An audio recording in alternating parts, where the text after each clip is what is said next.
Hey guys, this is Tyrel. I'm here in the beautiful West Melbourne, here at the Rialto Hilton. Today we are at the Authors for Authors Conference. We're going to be interviewing amazing people with amazing stories, so make sure to tune in.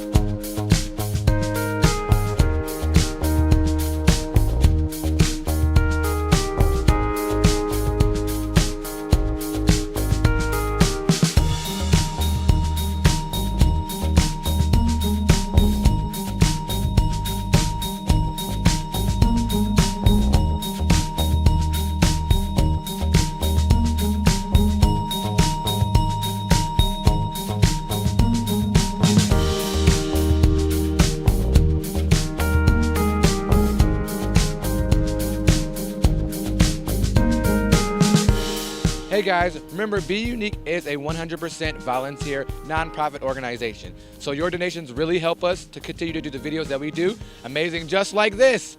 Woo! Hello Coffee or Tea fam, as well as the bUneke fam. Today we're here with Dr. Martha Watts. She's going to let us know all about the work that she's been doing, all the books she's been writing, and anything else we know for her to tell us today. Hi Tyrel, thank you for having me. My name is Dr. Martha Watts, as you just said, and yes, I am an author and I write educational books, and most recently I have added children's fiction to my collection. Which is really cool. Everyone loves a little bit of children's books, bringing out their inner child. So can you just let us know what inspired you to start writing children's books, and what way did you start writing? What brought that compass out to let you know why and when you started doing it?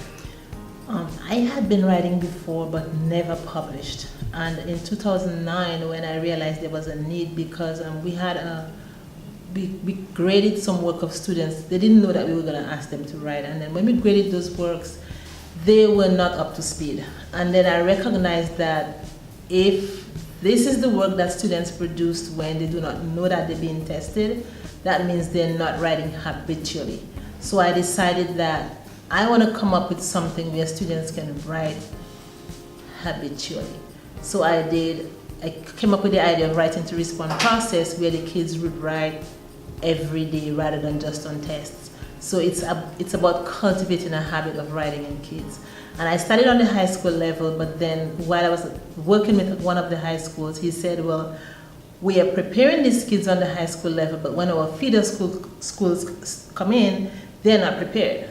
So can you reach out to the feeder schools? And so I started preparing for the feeder schools. And of course the feeder schools said the same thing, and so I went down to the elementary as well. So I have been able to prepare work for elementary, secondary, and now I am actually doing for K through 2. And that's because the same thing, the third grade teacher said, well, these students are coming in from second grade and they're not prepared. So I prepared for K through 2 where they're actually preparing. So they're doing critical thinking, they're doing, answering questions beyond summarization, even if they're doing it orally and with pictures, but they're actually preparing so that when they get to third grade, they're pretty much ready.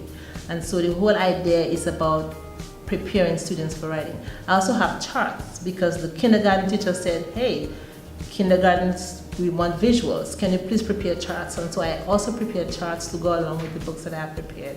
So I have the texts. We have Cultivating Habit, which is the first one. I also have the one for 6 through 12. And I have the workbooks to go along with it, and charts to go along with the idea of cultivating a habit of reading across disciplines. So it's not about language arts only. It's about whether you're writing science or social studies or gym even, wherever it is, you want to be able to write and respond to anything that you would read. Whether you're doing it in foods, anywhere, be able to write and respond to anything that you read, and beyond summarization. And that's the most important thing here.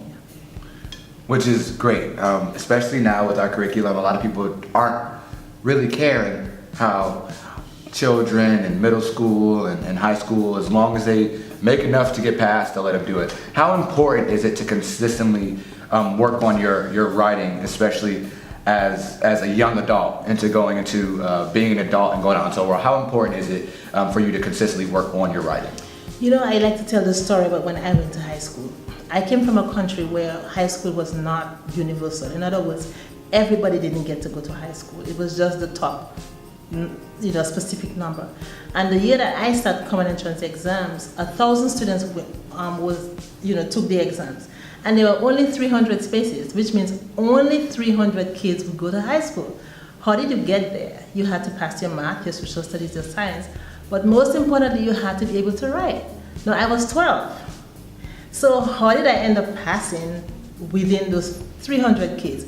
If I wasn't able to write, I would not have been able to do it. And so I want to say to parents, you do not have to wait until high school to get your kids to write. That's why I am stressing cultivating a habit. So if you get your kids to write, if they're reading the Diary of the Wimpy Kid, or they're reading about Little Red Riding Hood or Jack and the Beanstalk, whatever they're reading, you want them to be able to write in response to that, or just talk about it beyond what the book is asking. So instead of just asking who was the main character, probably you can ask, how does the main character compare to somebody that you know in real life? Or do you think it was okay for Jack to steal the golden goose? All of those kind of things, you want to be able to have students to go beyond that. And so if kids practice, if they do that every day, if we cultivate that habit, writing on high school wouldn't be difficult. I think writing should be just natural. Like you brush your teeth or you do all of those things. It shouldn't be any extra skill. It's not hard. And so I'm here to let people know that writing is not as difficult as we make it seem. It is like talking. If you can speak, then you can write. You just need to learn to put it down and just, be comfortable with it. That's perfect. Yes, writing is, I feel like, fun, especially when you start writing about things that you are passionate about. Exactly. Or things, that you like. So I do have a question. I see you brought a book. I see Iyani is the correct pronunciation of it. And I would really like you to expound about it, because I saw it and it really caught my attention. So just let us know anything and everything about Iyani.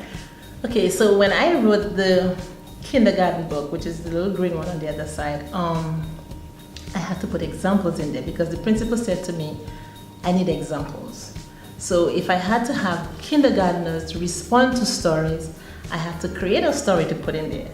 So because the principal who was interviewing me or asking the request was from the Virgin Islands, St. Thomas, I decided one of the things that students need is cultural literature. So we have kids living in the Virgin Islands and they're reading about apple trees. We do not have apple trees in the Virgin Islands. So I decided, why not put the kennick tree? And why not put the mango? And why not put the flamboyant? And at the same time, we have the iguana in there, which is like prominent, even if it's not native to the Virgin Islands. It is the animal that every child knows. So I decided, okay, let's have Iyani tell the story of resilience, being friendly, doing social emotional. And one of the things we want to tell kids or teach kids is to be able to be fair, be kind. And one of the things Iyani does is on her crew is before they speak, before they respond, they have to ask the question: is it kind? Is it fair? How would I feel if it's said to me? So they have to think those things before they actually tell it to their friends. And so I used Iyani because of that particular situation. Then when I read the first one in 2018, those who read it, my sisters and their kids and all the other friends, they started asking, what is going to happen to Iyani next? Is she going to ever meet back her friends? And so I realized, well, hey, you cannot stop. So that's why I end up writing this year, The Incredible Beginning. So in the first one, Iyani starts as 12 years old. She's a teenager already, preteen.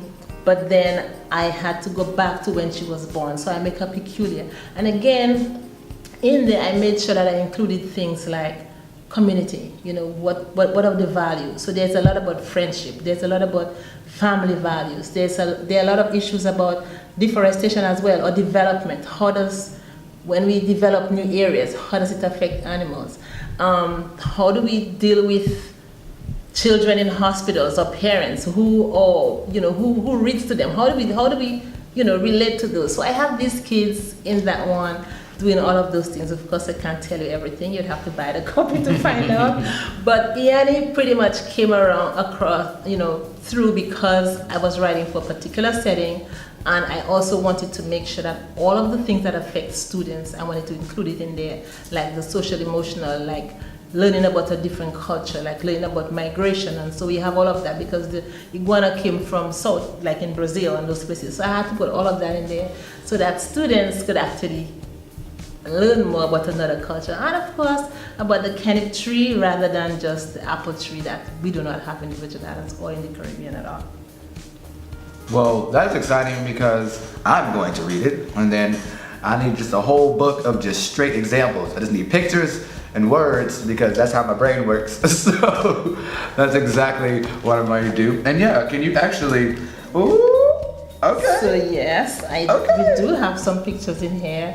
Maybe not, a lot, but we have, like, for example, this one here, you have this sick iguana, and Iyani is actually going, well, the sisters are going to help, so it's just to keep, help kids understand that we want to be supportive.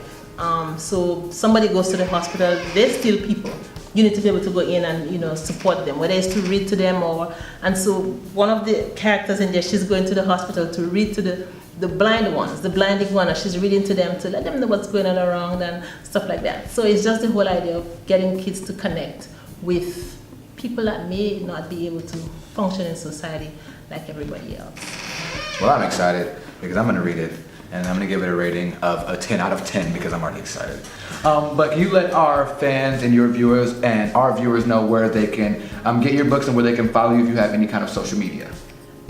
Yes, I do. Actually, I'm just getting used to Facebook. Shame on me, but it's the truth. So my Facebook page is facebook.com/writewithdrwatts, and they can find my page. It's called Writing to Meet Needs.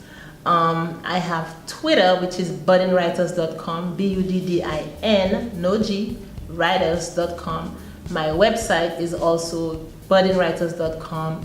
And what else do I have? Instagram is kind of long. It's Martha for Cultural Literature. I did not know what was happening at the time, so I'll change that eventually. But because of my whole idea of cultural literature mean that kids usually live in a setting and they don't read about their settings, in books. They don't read about anything that they see in books. And so for me, that's a passion. I came from the Caribbean, and I really want to see Caribbean settings in books, and that's why I am really passionate about cultural lit. Well, I'm excited. Because I love education, and I love passion, and I love educational passion. Remember guys, bUneke is a non-profit, 100% volunteer-run organization. Your donations help us continue to bring you more amazing videos just like this. So until next time guys, signing off.